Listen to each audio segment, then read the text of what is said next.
कफ dog क्या होता है भाई? खांसी के बारे में आप लोगों ने सुना होगा। देखिए कफ यानी खांसी जो हमें हो जाता है। अब खांसी भी कई टाइप की होती है। उसमें भी किसी भी प्रकार की खांसी हो, चाहे गीली हो, चाहे सूखी हो, चाहे बलगम वाली हो, चाहे खांसी की वजह से आपका चेस्ट में बहुत जकड़न हो गया हो, नाक आपका जाम हो गया हो, सांस लेने में तकलीफ होनी शुरू हो जाए, तो कफ डॉग कोई एक सिस्टम पे काम नहीं करता। इसके अंदर ऐसी ऐसी चीजें पड़ी हैं जो आपके पूरे श्वसन मार्ग को सही करता है। सांसों का जो एक पूरा सिस्टम है फाइटर, इसको सुधारने का काम करता है।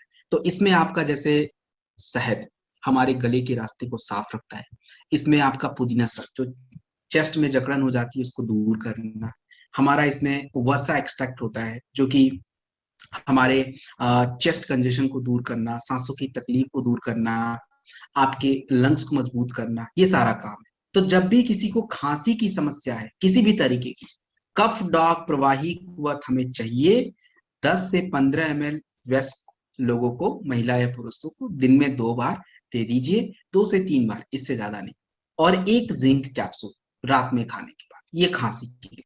और खांसी आ रही है तो भाई साहब ठंडी चीजों से बचिए। मैं देख रहा हूँ खांसी है, सर्दी है, रात में दही खा रहे हैं। भाई दही ठंडी चीज है, रात में खाने को कोई मतलब ही नहीं, तो खा रहे हैं।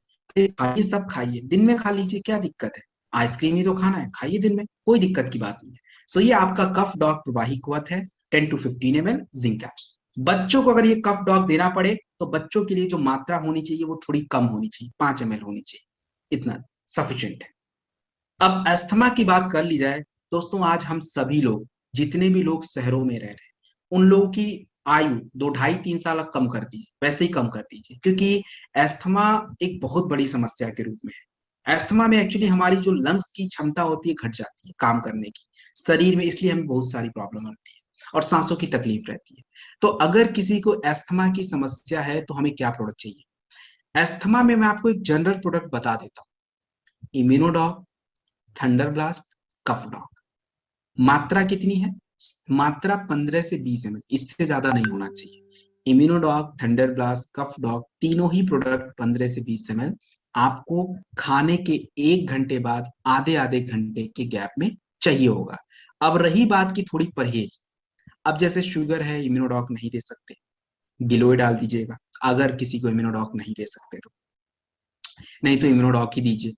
किसी को थंडर ब्लास्ट नहीं दे सकते, ब्लड प्रेशर है तो हटा दीजिए, कोई बात नहीं, कफ डॉग के साथ ही चलने दीजिए। साथ में एक जिंक कैप्सूल पर डे खाने के बाद रखिए, और तुलसी हमारा कॉमन प्रोडक्ट है, उसको लेना होगा। तो ये आपका कफ डॉग।